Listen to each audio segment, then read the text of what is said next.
In the wake of the war and the subsequent withdrawal of Western brands from Russia, something strange has been happening. The brands that left have been replaced with Russian copies. Yes, it looks like a copied piece of homework that they attempted to disguise as their own, but that's not quite the truth. They're intentionally designed to look almost identical. Why? How good are these copies? How many of them are there, and how is this even legally possible? Surely this must be a trademark infringement. But before we get into that, let's answer the first question. Why is this happening?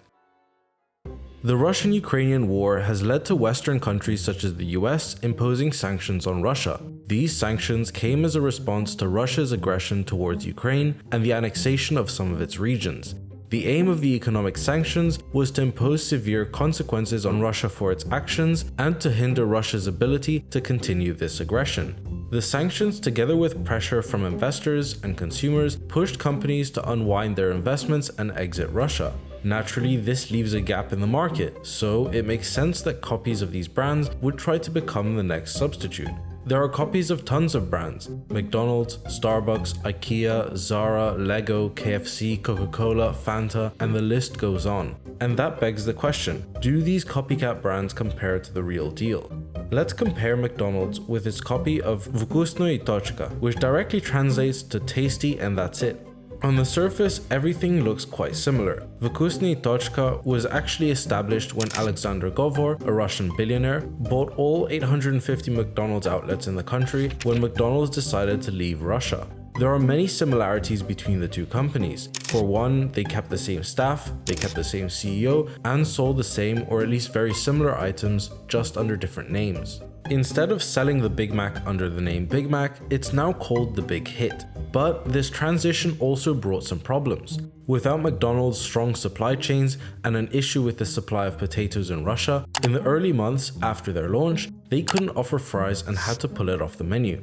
Some reported having insects or bugs in their burgers, a further result of the supply chain issues. However, after all the issues were ironed out, people claimed to not notice a difference between McDonald's and the new replacement, saying that it's essentially the same taste. Of course, they'll find a lack of Coca-Cola and other Western brands and a change in the names of the dishes, but in essence, it's the same. But does it feel the same? And the answer to that is mixed. Some think that it's essentially the same experience, and most of those people also see it as a patriotic move to support local businesses rather than Western ones.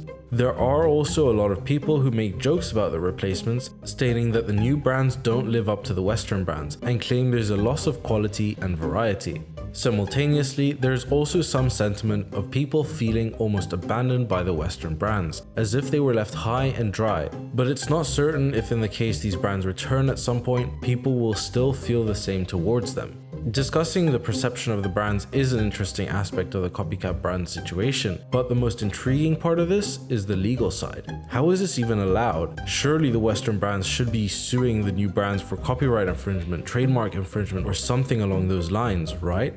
Well, copying trademarks and branding isn't allowed and is actually an infringement on the intellectual property of the Western brands. But since the Western brands have withdrawn from Russia, they aren't present to defend any possible trademark infringements, meaning that so far, companies haven't taken action. However, just because it hasn't happened yet doesn't mean it won't happen in the future. It's likely that some brands are debating whether taking action would be in their benefit or not. So, what does the future hold? Of course, it's impossible to predict accurately what will happen, especially since a war is taking place that is causing this situation. But when the war does subside, the Western brands will have one of two options. Either they return to Russia, or they choose to ignore a market that contains over 140 million people. Curiously, McDonald's has made returning to Russia a possibility. When McDonald's sold its location to Vkusno и точка, the contract allowed McDonald's the option to buy back their restaurants within the next 15 years.